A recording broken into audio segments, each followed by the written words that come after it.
다 같이 사도신경으로 신앙 고백하시겠습니다. 전능하사 천지를 만드신 하나님 아버지를 내가 믿사오며 그 외아들 우리 주 예수 그리스도를 믿사오니 이는 성령으로 잉태하사 동정녀 마리아에게 나시고 본디오 빌라도에게 고난을 받으사 십자가에 못 박혀 죽으시고 장사한 지 사흘 만에 죽은 자 가운데서 다시 살아나시며 하늘에 오르사 전능하신 하나님 우편에 앉아 계시다가 저리로서 산자와 죽은 자를 심판하러 오시리라. 성령을 믿사오며 거룩한 공회와 성도가 서로 교통하는 것과 죄를 사하여 주시는 것과 몸이 다시 사는 것과 영원히 사는 것을 믿사옵나이다. 아멘. 다 같이 찬송가 278장 함께 부르시겠습니다.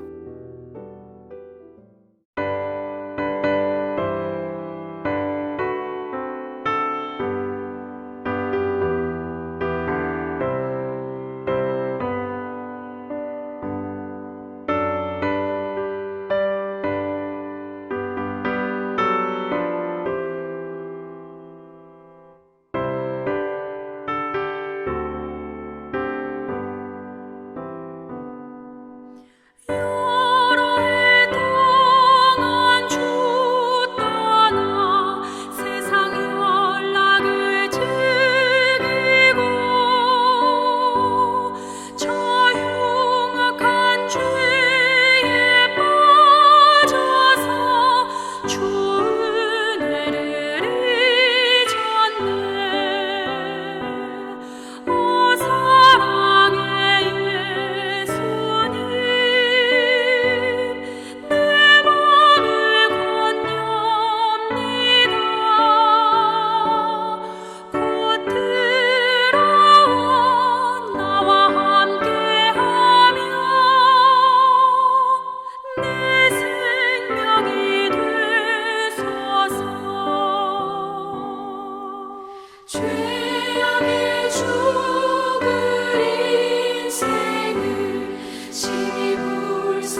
오늘 우리에게 주신 하나님의 말씀은 요한계시록 2장 1절로 7절입니다.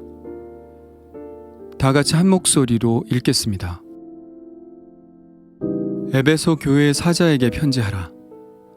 오른손에 있는 7뼈를 붙잡고 7 금촛대 사이를 거니시는 이가 이르시되 내가 내 행위와 수고와 내 인내를 알고 또 악한 자들을 용납하지 아니한 것과 자칭 사도라 하되 아닌 자들을 시험하여 그의 거짓된 것을 내가 드러낸 것과 또 내가 참고 내 이름을 위하여 견디고 게으르지 아니한 것을 아노라.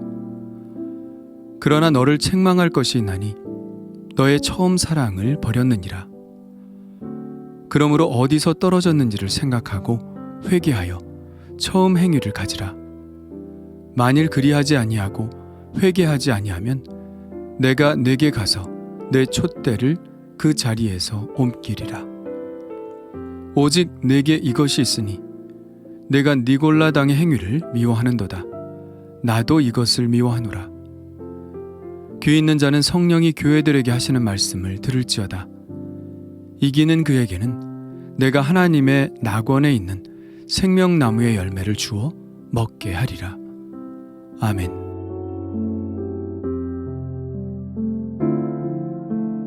아시아 7교회에 보내는 편지가 2장과 3장에 걸쳐 나옵니다.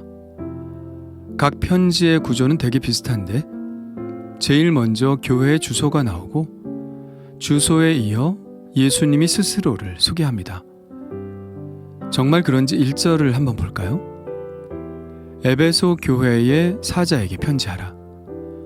오른손에 있는 7뼈를 붙잡고 7 금촛대 사이를 거니시는 이가 이르시되. 딱 들어맞죠?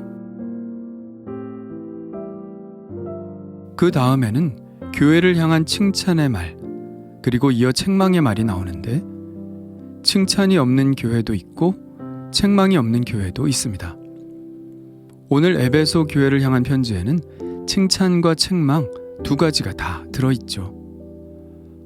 그리고 책망 후에는 당연히 회개의 권고가 이어지겠죠. 그리고 마지막으로는 들으라는 강력한 촉구와 함께 신실한 믿음을 지킨 자들에 대한 약속이 나옵니다. 에베소 교회를 향한 오늘의 이 편지는 모든 구조를 하나도 빼놓지 않고 다 만족시키죠. 가장 먼저 볼 것은 에베소 교회를 향한 칭찬입니다. 2절입니다. 내가 내 행위와 수고와 내 인내를 알고 또 악한 자들을 용납하지 아니한 것과 자칭 사도라 하되 아닌 자들을 시험하여 그의 거짓된 것을 내가 드러낸 것과 또 내가 참고 내 이름을 위하여 견디고 게으르지 아니한 것을 아노라. 이 칭찬의 말을 통해서 에베소 교회가 어떤 칭찬을 받을 만한 일을 했는지 구체적으로 알기는 쉽지 않습니다. 다소 추상적으로 그리고 있죠. 내 행위와 수고와 내 인내라는 말은 추천서에 의뢰이 들어가는 성실하고 책임감이 강하며 라는 류의 말과 좀 비슷하죠.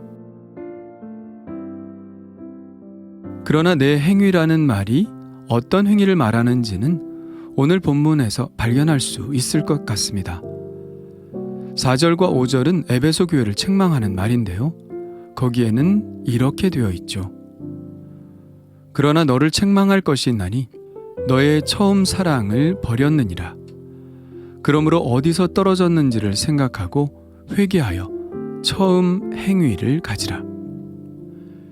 2절의 내 행위가 5절의 행위와 같은 말이라면 에베소 교회가 칭찬받았던 행위는 바로 사랑입니다. 에베소 교회는 사랑이 많은 교회였습니다. 이 행위를 사랑의 행위라고 할 때 그 뒤에 따라오는 수고와 인내라는 말도 자연스럽게 해석이 되죠. 사랑에는 수고가 따릅니다. 땀과 눈물을 흘리지 않는 사랑은 사랑이라 말할 수 없죠. 많이 알려진 말들 가운데 하나는 사랑은 명사가 아니라 동사라는 것입니다.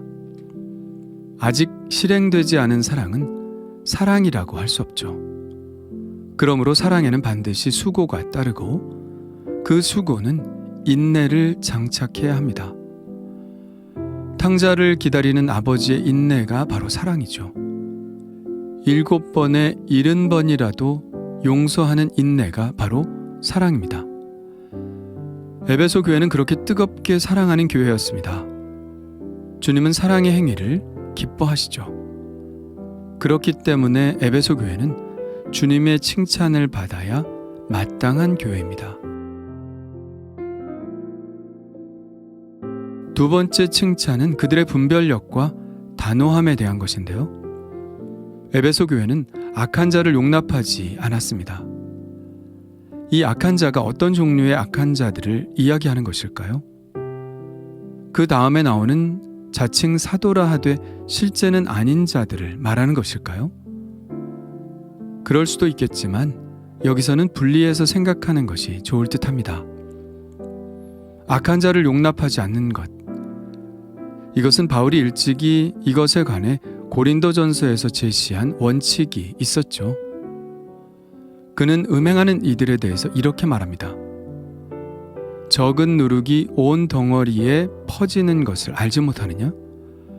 너희는 누룩 없는 자인데 새 덩어리가 되기 위하여 묵은 누룩을 내버리라. 밖에 있는 사람들은 하나님이 심판하시려니와 이 악한 사람은 너희 중에서 내쫓으라. 아마 에베소 교회는 사랑의 수고와 인내를 그 사람에게 행했을 것입니다. 그러나 그렇게 했어도 그들이 악을 버리지 못할 때 교회의 거룩성을 지키기 위해 또 그 악함이 교회 안에 평범함으로 자리 잡는 것을 막기 위해 그를 교회에서 분리해냈어야 했을 것입니다. 이 일을 행함에 있어 많은 갈등도 있었겠지만 주님은 그들이 그렇게 분별력 있게 행한 것에 대해서 칭찬하셨습니다. 교회라는 곳은 예수님이 그러하셨듯이 용서와 용납과 화해를 하는 공간입니다. 그러나 자칫하면 모든 악을 용납하는 오류를 범할 수도 있죠. 그렇게 되면 그야말로 정말 다 죽는 것입니다. 각자 그리스도인으로서 성결한 삶을 살기 위해 우리 스스로 우리 마음에 들어오는 것을 단속할 필요가 있듯이 교회도 그래야 합니다. 거짓 교사나 거짓 선지자는 처음에는 자신을 자칭 사도라 칭했습니다. 교회는 용납의 공간이기 때문에 공동체는 그것을 허용했었겠죠. 그러나 의심스러운 부분들이 발견되면서 그들은 이 사람들을 시험하여 그 거짓을 드러냈습니다. 그런 의미에서 볼 때 에베소 교인들은 하나님의 말씀을 매우 잘 공부하여 진리 가운데 서 있었을 것입니다. 거짓을 분별하는 것은 오직 진리밖에는 없죠.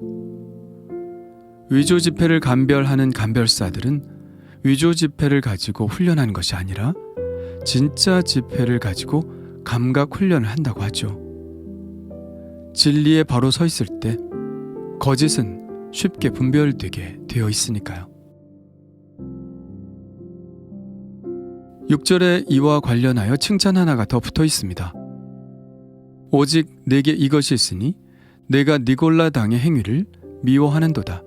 나도 이것을 미워하노라. 에베소 교회가 겪은 거짓 사도의 문제가 이 니골라 당의 행위와 관계 있다고 보는 이들도 있습니다.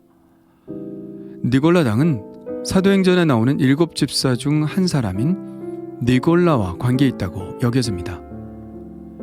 비진리가 위험한 것은 그것을 따르는 자들이 무리를 만들고 진리 안에 있는 교회를 위협한다는 데 있죠. 아마 이것은 몇몇 거짓 사도들의 문제들보다 더 심각한 타격을 에베소 교회에 주었을 것입니다. 이 니골라당에 관한 문제는 12절부터 나오는 버가모 교회도 겪고 있는 것으로 보이죠. 그러므로 이 니골라당의 문제는 그때 더 자세히 다루도록 하겠습니다. 이제는 에베소 교회를 향한 하나님의 책망인데요.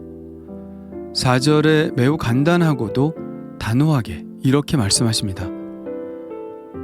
그러나 너를 책망할 것이 있나니 너의 처음 사랑을 버렸느니라. 사랑은 어떻게 상실될까요? 어떻게 사람은 사랑하는 방법을 잃어버릴까요? 첫째는 너무 익숙할 때 그렇습니다. 특히 가족 간의 사랑에서 이런 위험이 있죠. 그리고 두 번째는 상처 때문입니다. 상처는 사람들을 무기력하게 만들죠. 상처는 사랑할 힘을 잃어버리게 합니다. 사랑할 힘이 있는 사람도 몇 번 상처를 받게 되면 더 이상 사랑할 수 없는 사람이 되어버리고 말죠. 에베소 교회는 아마도 악한 자들과 그리고 거짓 사도 행세를 하는 사람들과의 싸움의 과정 속에서 이런 상처를 겪었을 것이라 생각합니다. 상처가 생기면 사랑할 힘을 잃어버리는 동시에 믿음도 잃어버리죠. 사람과 사람과의 관계는 믿음으로 형성되는 것입니다. 믿음이 생기지 않으면 그 관계는 아예 성립하지 못하죠. 에베소 교회는 사랑의 상처로 말미암아 이제는 사람을 믿지 못하는 상태가 되었을 것입니다. 그리고 그 믿음 없음은 관계의 부재로 나타나게 되어 있죠. 그리고 그 결과는 더욱 뻔하죠. 더 이상 사랑을 할 수 없는 상태가 되는 것입니다. 전에는 교회가 사랑을 하는 것이 노멀이었다면 이제 뉴 노멀은 사랑 없이 사는 관계가 되어버린 것이죠. 이것이 마귀가 우리 공동체를 파괴하기 위해 부리는 괴계라고 생각하지 않나요? 많은 교회들이 이렇게 상처를 받은 채 사랑할 힘을 잃어버리고 살아가고 있습니다. 처음 사랑을 잃어버린 것은 에베소 교회만이 아니죠. 우리도 처음 사랑을 잃어버리지 않았나요? 주님은 그런 우리에게 내가 그렇게 된 것을 이해한다고 말씀하실까요? 다른 것은 몰라도 사랑에 관해서 주님은 그 상실을 용납하지 않으십니다. 그것은 교회의 존립 이유이기 때문이죠. 사랑하지 못하는 교회가 어떻게 교회라 할 수 있겠습니까? 그래서 주님은 이렇게 말씀하십니다. 그러므로 어디서 떨어졌는 일을 생각하고 회개하여 처음 행위를 가지라.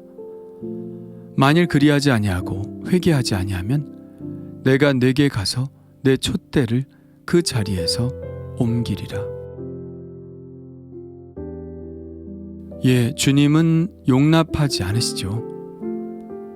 그 상처에서 벗어나 다시 사랑하는 상태가 되지 않으면 교회는 그 가치를 잃어버리고 사랑의 행위를 하는 교회가 주님의 사명을 감당하게 될 것이라는 말씀입니다. 우리는 스스로 잘 생각해야 합니다. 우리는 왜 사랑할 수 없는 상태가 되었는가? 언제부터 이런 일이 일어났는가? 답을 얻었다면 이 상처를 치유하시고 씻어주셔서 다시 사랑할 담대한 마음을 달라고 주님께 기도해야 할 것입니다. 그렇게 우리는 다시 교회로서의 사명을 감당해야 할 것입니다. 주님 감사합니다. 악한 것을 분별하게 하옵소서. 그러나 그 분별 때문에 용납과 용서와 사랑을 잃어버리지 않게 하옵소서. 한국교회에 사랑할 힘을 다시 회복시켜 주옵소서. 성령님 치유하시고 회복시키시고 다시 일어나 사랑하는 존재로 살아갈 수 있도록 우리를 도와주옵소서. 그래서 사랑이 필요한 자들이 교회에서 사랑을 얻고 사랑하는 자들로 또 세워질 수 있도록 인도하여 주옵소서. 예수님의 이름으로 기도합니다. 아멘. 다 같이 주님 가르쳐 주신 기도 하겠습니다. 하늘에 계신 우리 아버지여, 이름이 거룩히 여김을 받으시오며 나라가 임하시오며 뜻이 하늘에서 이루어진 것 같이 땅에서도 이루어지이다.